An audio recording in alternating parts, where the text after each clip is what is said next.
barasaabka gobolka Saraar Cali Maxamed Faarax oo weheliyay suduwaha wasaaradda caafimaadka gobolada Bari Cabdi Yaasin Xaaji Salaaba iyo suduwaha caafimaadka gobolka Saraar Maxamed Daahir Barre ayaa waxay ka qayb galeen kulan ballaaran oo lagu dardargelinayo hawlaha iyo shaqada MCH-ka degmada Og. kulankan ballaaran ay soo qaban qaabiyeen waxgaradka cuqaasha iyo maamulka degmadaasi Og ayaa waxa ugu horeynba halkaasi ka hadlay maayirka degmada Og Cabdinaasir Cabdisalaan Ibraahim Shire Afrikaani iyo xubno kamid ah waxgaradka iyo cuqaasha deegaanka. baahi aad u badan oo degmada Og iyo deegaankeeda ka jirtay ayaa meesha ka baxday waxtar uu noqday dadkii waxa weeye dumarkii dhalay haday tahay ee burco loo qaadayay waxa weeye halkan ayaa lagaga umuliyaa dhakhtarkaas la soo dhigaa dad badan buu badbaadiyay calaamad ka jooga ee degmada haya wanaagsan ee si wanaagsan loo shaqeeyay oo uu kamid yahay Maxamed Daahir uu kamid yahay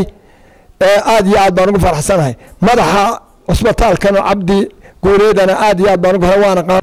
waxaan idinku soo dhaweynaynaa waxqabadka qabateen taariikhduna nin walba wuxuu kaga tago degmada iyo gobolka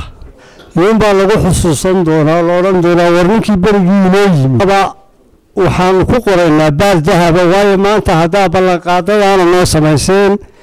waxqabadkaana noo qabateen وايد سود ويننا sidoo kale barasaabka gobolka Saraar Cali Maxamed Faarax suduwaha caafimaadka gobolada Bari Cabdi Yaasin Xaaji Salaabaan iyo suduwaha caafimaadka gobolkani Maxamed Daahir Barre ayaa halkaasi ka cadeeyay inay maanta soo dhameystireen dhamaanba agab dawooyinkii iyo dhamaanba adeegyadii kala duwan ee MCH-kan uu baahnaa si uu ugu adeego bulshooyinka kala duwan ee ku dhaqan deegaamada degmada Og.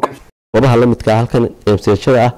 waxaan aad ugu mahadcelinayaa shaqaalihii wasaaradda caafimaadka ee u soo dhawareegay inta ku joogay maantana waxaan isugu nimiyadoo dhameystiran alxamdulillaah rabbil caalamiin oo xanaano la mid ah xanaanooyinka ka jira guud ahaan Soomaaliland oo ay u dhameystiran yihiin dhamaan maxaan ku leeyahay shaqaalaheedii ay u dhameystirmi doonaan waxaan ku guuleysanay inay meeshii officially noqoto meel gashay lankii hal santarada wadanka ka dhisan ay runtii noqoto marka taas la keentay in maanta mar labaad isugu nimaadno oo xaflad u qabanno iyadoo lagu soo talagalo kidkii dawladda ay sidii caadiga bil lagu timaado supervisionkii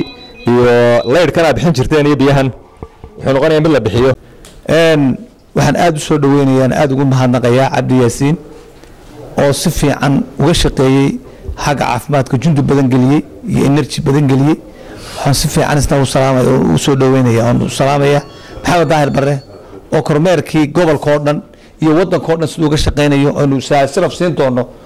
ugu waxgaradka iyo cuqaasha degmada Og waxay shahaado sharaf iyo halkaasi ay ku maamuuseen suduwaha caafimaadka gobolada Bari Cabdi Yaasin Xaaji Salaabaan iyo suduwaha caafimaadka gobolka Saraar Maxamed Daahir Barre iyo waliba gudoomiyaha gobolka Saraar Cali Maxamed Faarax kuwaas oo ay ku gudoonsiyeen waxqabadka ballaaran ee ka sameeyeen guud ahaan deegaamada gobolka Saraar sidoo kale barasaabka gobolka Saraar Cali Maxamed Faarax ayaa isaguna shahaado dhanka waxqabadka waxa uu ku maamuusay suduwaha caafimaadka gobolka Saraar Maxamed Daahir Barre jaamac Boodacad TV qaranka Soomaaliland.